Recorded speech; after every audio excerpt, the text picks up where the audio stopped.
Grace and peace be unto you from God our Father and Jesus Christ our Lord and our Savior. My name is Moses Tofa and I welcome you to Sound Teaching Series, which is a series of teachings which is brought to you by Sound Teaching Ministries. Our ministry is to teach the sound doctrine of our Lord Jesus Christ and liberate people from the jaws and claws of crooked doctrines and bring them to the knowledge of the truth so that they may be saved. Today we are proceeding with our teaching series which is titled Unpacking the Enigma of Salvation, and we are going to learn about the mystery of understanding Scripture. I have always said that prosperity gospel is not sound gospel. In fact, prosperity gospel is a travesty of sound doctrine. But I've heard people saying that those preachers who say that prosperity gospel is not sound, if you look at them, they have material riches. They have cars, they have jobs, they have businesses, they have houses, they have this and that. What these people fail to understand is that when we say that prosperity gospel is not sound gospel, we are not saying that believers must not be rich. No, that's not what we are saying. I personally went to school. I did the first degree. I did 2 master's degrees and I did 2 PhD degrees. I studied so that I could use the knowledge in order to transform society, in order to transform myself, in order to transform my life, in order to transform my family, in order to transform those around me. So when you see me owning this and that, it doesn't mean that I'm getting that from preaching the gospel. I don't need the prosperity gospel in order for me to get material things. I work with my hands to get material things. So there is nothing wrong with believers aspiring to be rich, with believers getting rich. What is wrong is to say that you must come to church in order to be rich. That's what is wrong. Praise be unto God. Now, there are very important factors about understanding Scripture which I want to share. The first factor is that we cannot believe without hearing sound doctrine. And this is the point at which many people get lost because they follow prosperity gospel and other crooked doctrines. This is the point where you either make it or break it, where you either start a journey towards salvation, or where you may think that you have started the journey towards salvation, yet you are still dead in your sin because you are following a gospel which cannot lead you to salvation.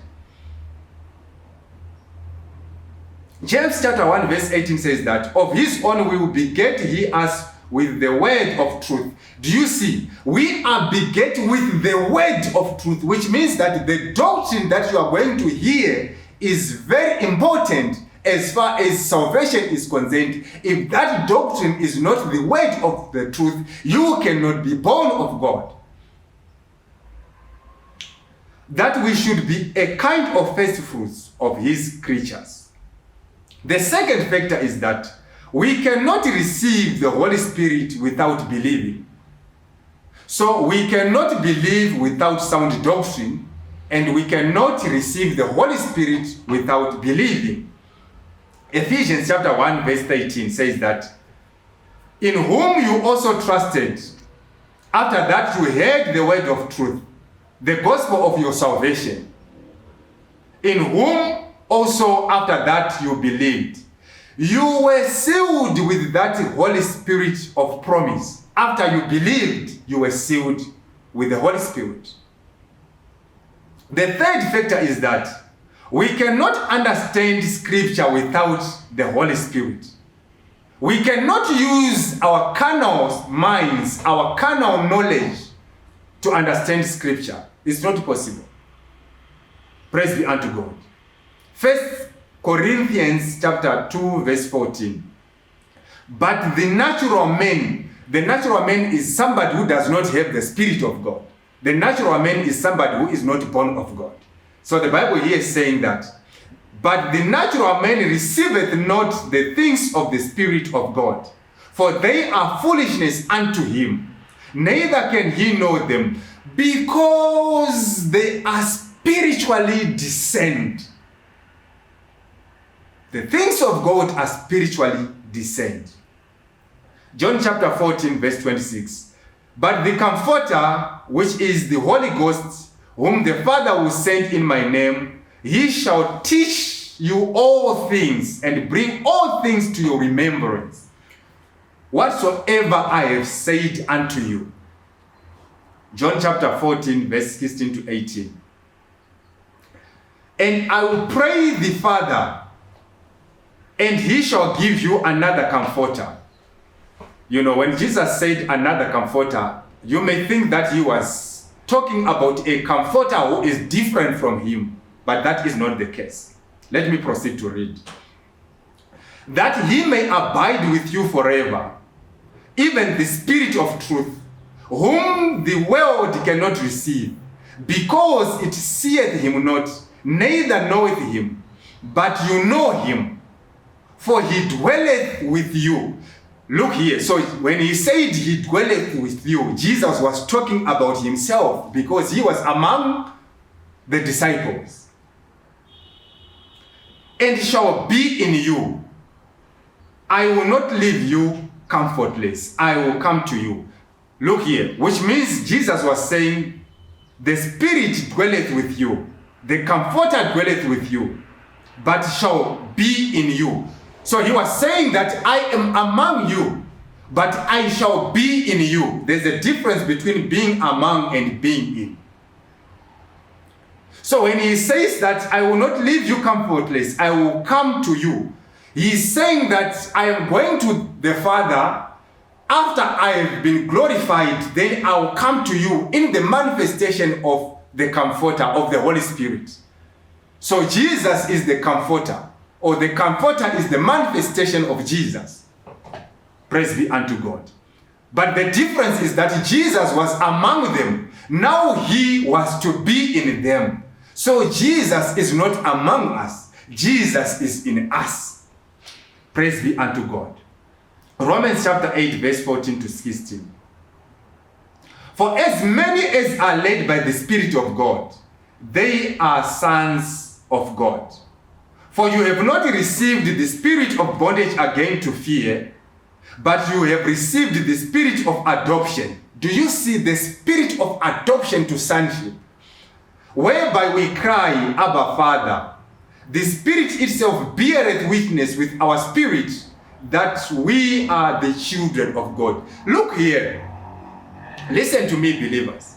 You hear people saying that I declare, I decree that I am a child of God. There is nothing wrong with confessing that you are a child of God. But you need to understand that you are not a child of God on account that you declare and decree that you are a child of God. You are a child of God because of the Spirit who is in you, who witnesses that you are a child of God. So you don't need to say that I am a child of God in order for you to be a child of God. You can be quiet.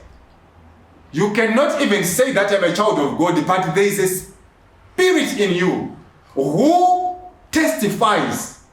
When demons look at you, you don't even tell them that I'm a child of God. They look at you and they see the Spirit testifying that this one is a child of God. Praise be unto God. So the Holy Spirit is a spiritual gift who gives us spiritual gifts as he wishes, as he pleases.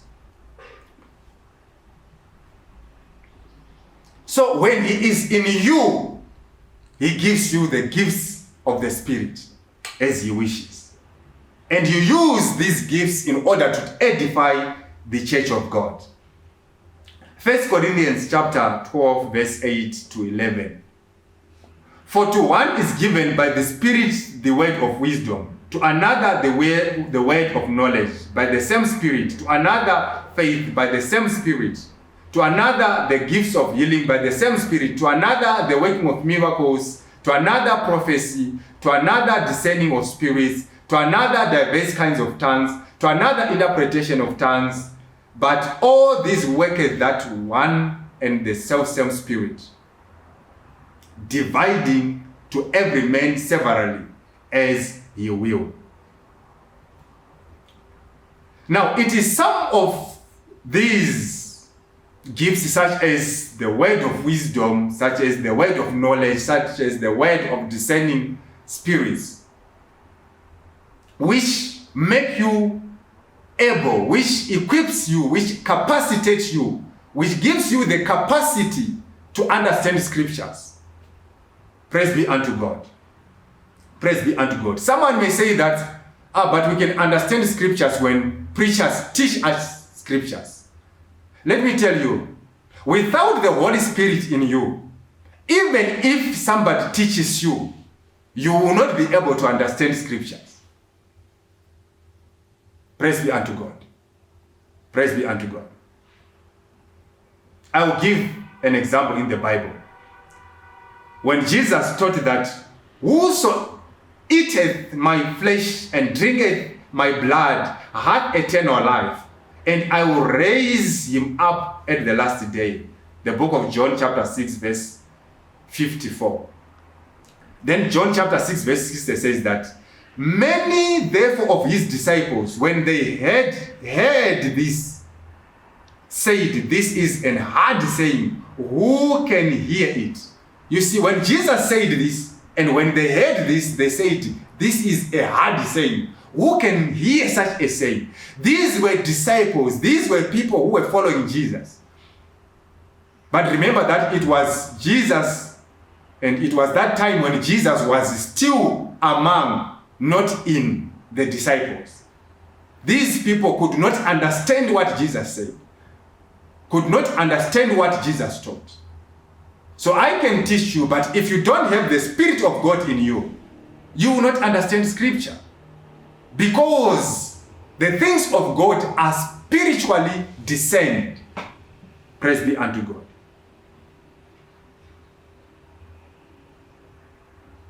But we must also bear in mind that Christ himself is the Word. He is the gospel. He is hidden to those who are not his saints, and he is revealed to those who are his saints. Praise be unto God. He reveals himself to those who are written in the book of life, and he does not reveal himself to those who are not written in the book of life. Now, this is the summary of the process of salvation. I think it's very important for me to say it.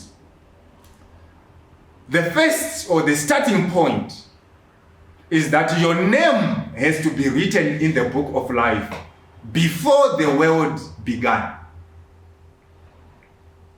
Then Adam the first, after he was formed by God and put in the garden, and he was given a law, a commandment, not to eat of the fruit of knowledge of evil and good. And he disobeyed that commandment, he disobeyed that law, and he died spiritually, and he was banished from the garden. Then you also died spiritually. You also sinned because Adam the first sinned. Praise be unto God. Praise be unto God. But now you needed to be reconciled with God because you had been banished from the presence of God. But God was not pleased. He did not desire burnt offering and sin offering to reconcile you with him. It was only the blood of Jesus which could do so. Praise be unto God. So God so loved you that he gave Christ, that he died for you so that you could believe in him and be saved. Praise be unto God. Praise be unto God.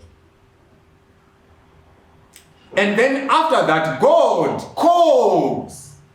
sends preachers who have to preach the word of God to you so that you may hear the word of truth.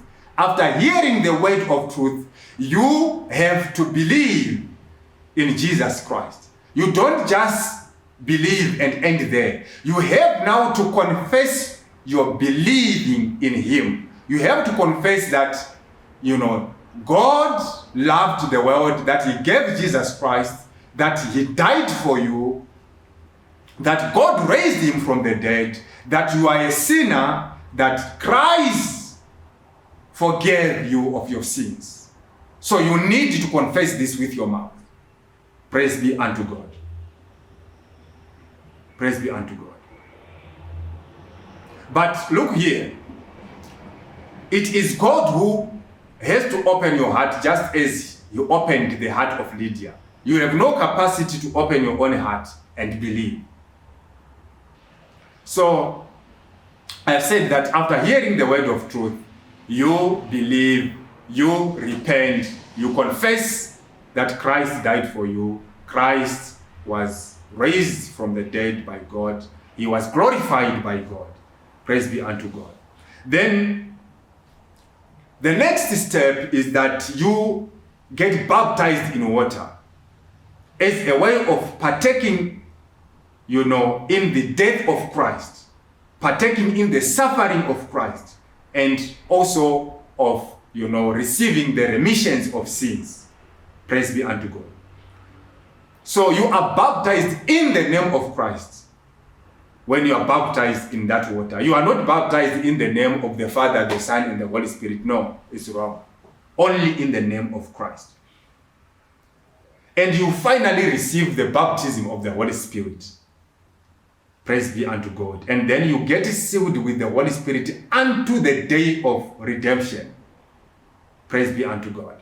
So, after this process, what it means is that you will continue to hear the word of God. You will continue to walk in the faith, until the day that you will sleep in Jesus. Then someone may ask that, where do we go from here? After I have done all that, where do I go? Look here, this mortal body does not inherit the kingdom of heaven. 1 Corinthians chapter 15, verse 52. Now this I say, brethren, that flesh and blood cannot inherit the kingdom of God, neither doth corruption inherit incorruption. Behold, I show you a mystery. We shall not all sleep, but we shall all be changed.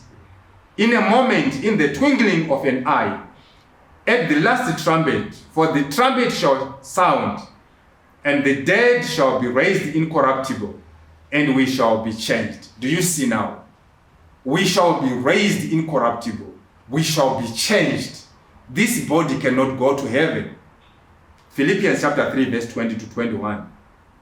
For our conversation is in heaven, from whence also we look for the Savior, the Lord Jesus Christ, who shall change our vile body, that it may be fashioned like unto his glorious body. Do you see? That it may be fashioned like unto his glorious body, according to the working whereby he is able even to subdue all things unto himself. Praise be unto God. Now, this is something which is very important, which I'm about to say. And I want you to listen to this very carefully. Yeah.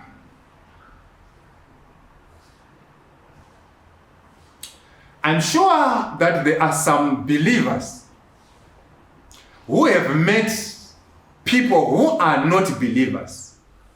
And those people argued with them on matters of scripture. And those people opened the Bible and said that this is what this scripture says, this is what this scripture says, this is what this scripture says, this is what this scripture says. And you hear such believers saying that, you know what? There was a time that I met a person who is not a believer, and we argued on matters of scripture.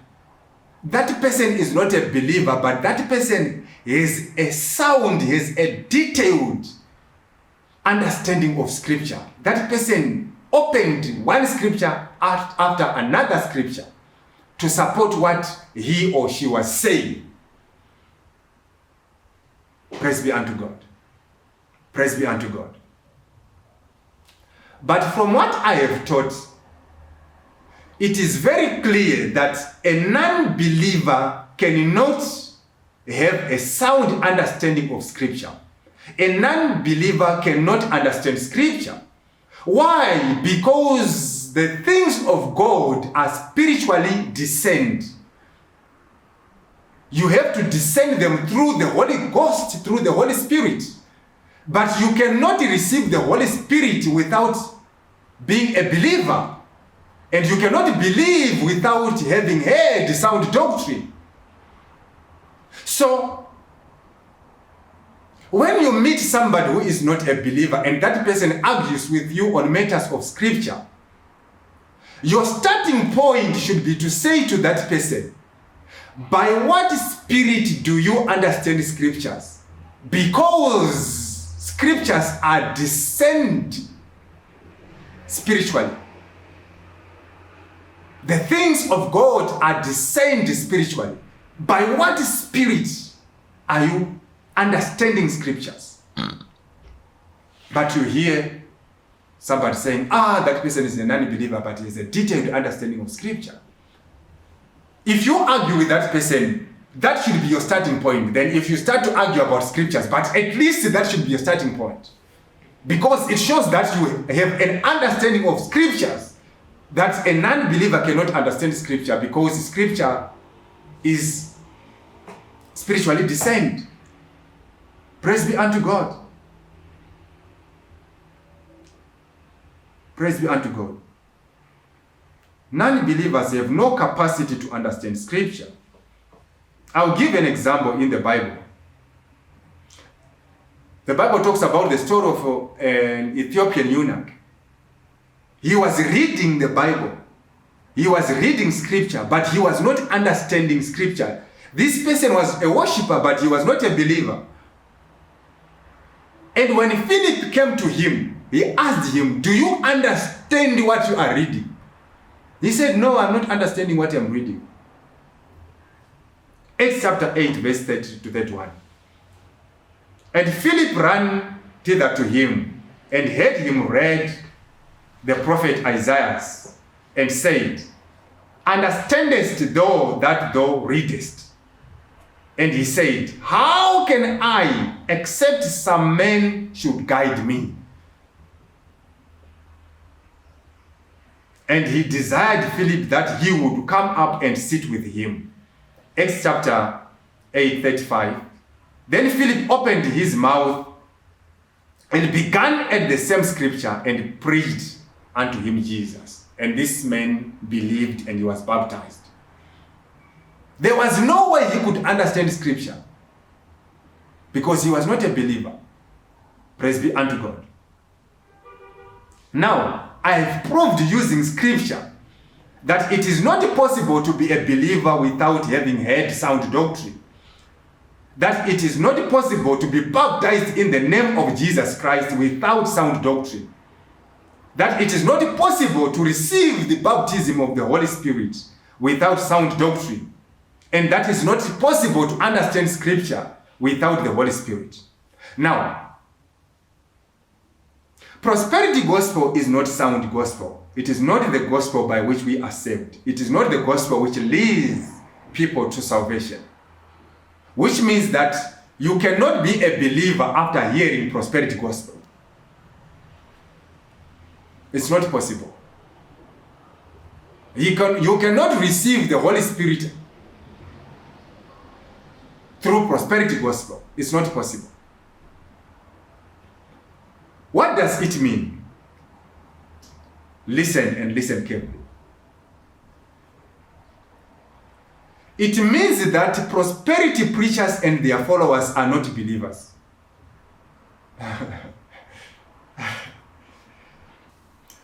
They are in the same category with these non-believers who argue on matters of Scripture. They are in the same category because both of them are non-believers. And because both of them cannot understand Scripture. Because the things of God are discerned through the Spirit. The only difference is that the first category of non-believers are non-believers who know and acknowledge that they are non-believers. But prosperity preachers and their followers are non-believers who believe that they are believers. They are non-believers who believe that they have received the word of truth, that they have received the Holy Spirit, which is a tragedy of tragedies. Because we must ask them the same question that we must ask those non-believers who know and acknowledge that they are non-believers. The question that, by which spirit do you understand scripture because you are not a believer? But you see, if we ask them that question, they will say, by the Spirit of God. Yet they don't have and they cannot have the Spirit of God because prosperity gospel is not sound gospel. Look here. Look here.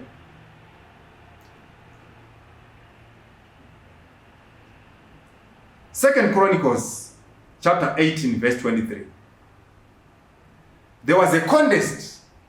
There was a disagreement, an argument between a true prophet of God and false prophets. And the Bible says that then Zedekiah, who was a false prophet, the son of Shenana, came near and smote Micaiah upon the cheek and said, which way went the Spirit of the Lord from me to speak unto thee? This was a false prophet who was saying this to a true prophet. A false prophet who believes that the Spirit of God ministers to him. And saying, which way went the Spirit of the Lord from me to speak unto you?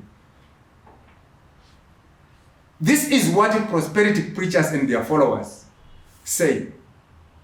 They are in this same tragedy, that they believe that they have the Spirit of the Lord in them when they do not have. If you tell them that this gospel is not sound, you are not a believer, they will tell you that no, you are lying. This is a serious matter.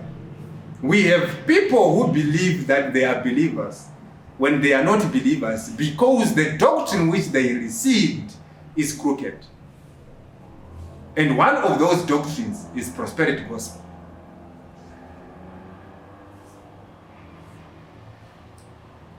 Growing up, there is a statement which my mother used to say.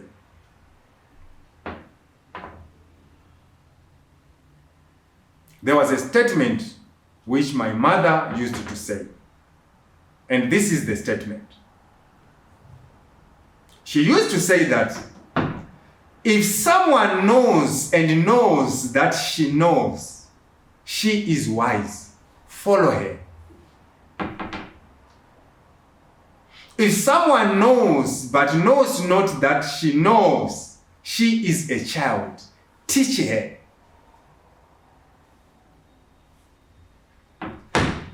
And if someone knows not and knows not that she knows not, she is a fool, shun her. And I want to add a fourth statement. That if someone knows not but thinks that she knows, she is dead, bury her. This is the category where false preachers are.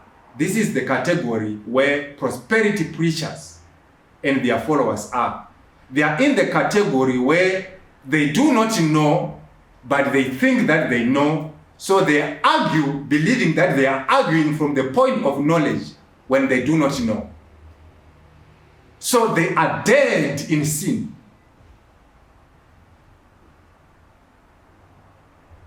My prayer is that may God open your heart that you may respond to sound doctrine. If you are God's elect, I know that He will open your heart and you will respond to sound doctrine. It's so painful to see somebody who believes that I am a believer, when that person is not a believer because of the doctrine which that person is following. And some of these people are very innocent. They believe that they are following the right path, they are going the right path, but they are lost. In their innocence, they are lost. They are misled by preachers. Praise be unto God. Praise be unto God. What I know is that we will never ever get to a point where we will agree that prosperity gospel is not sound gospel. And the reason is that sound gospel is hidden from those who are not God's children and revealed to those who are God's children. But there are people who are preaching and following prosperity gospel, who are God's chosen people, who are waiting for their time to hear the true word of God and believe. Those are the people we are targeting. Praise be unto God. You cannot be a true preacher who does not have a certain measure of wisdom in understanding scripture. 2 Peter chapter 3, verse 15 to 16. And account that the long suffering of our Lord is salvation, even as our beloved brother Paul, as according to the wisdom given unto him, hath written unto you. According to the wisdom given unto him. Before you argue, ask yourself the question that, do you have a certain measure of wisdom which was given unto you? Because we have people who are arguing, yet they have zero wisdom given unto them by God. They don't have any wisdom.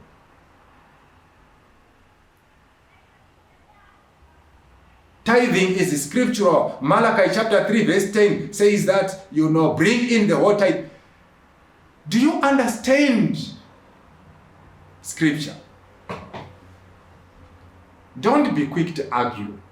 Sometimes sit, relax, listen, rethink, and think. And you may know the truth. Praise be unto God. Don't be quick to defend your spiritual father, to defend the anointing.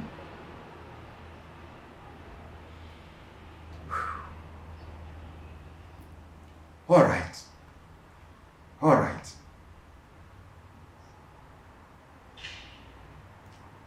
All right.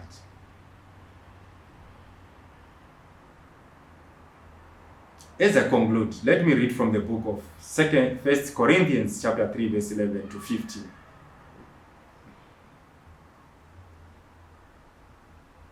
For other foundation can no man lay than that is laid, which is Jesus Christ. Now, if any man build upon this foundation, gold, silver, precious stones, wood, hay, stubble, every man's work shall be made manifest. If you are a preacher and you read such scripture, you have to ask yourself, what material are you using to build on this foundation? Which doctrine are you using? Which doctrine are you preaching? Are you using gold? Are you using silver? Are you using precious stones? Are you using wood? Are you using hay? Are you using stubble? Because one day your work shall be made manifest. For the day shall declare it, because it shall be revealed by fire. Will prosperity gospel be able to withstand fire when it is tested? Will it be able to withstand fire? And the fire shall try every man's work of what sort it is. If any man's work abide, which he hath built thereupon, he shall receive a reward. Is prosperity gospel going to abide? The gospel that 2020 is your year of prosperity. The gospel that I am your spiritual father. You are under my spiritual covering. Sit to my anointing. Use this and that material thing which is anointed and you get a breakthrough. Come to Jesus and he will give you material things. Jesus died in order for you to gain material riches. Will that gospel abide?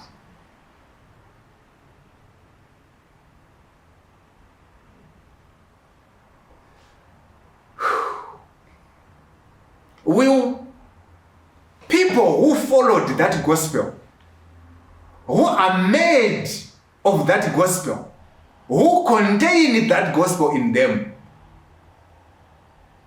will they abide on that day?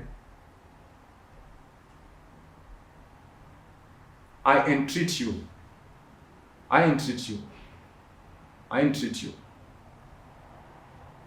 Praise be unto God. To run away from prosperity gospel and cross over to sound doctrine by the grace of God the Most High. It is not your decision, it is not your capacity. But if you are of God, may God open your heart that you may respond to sound doctrine, that you may move from prosperity gospel to sound doctrine. Thank you. My name is Moses Topher, bringing you sound teaching series from Sound Teaching Ministries. May the Lord be with you. Thank you.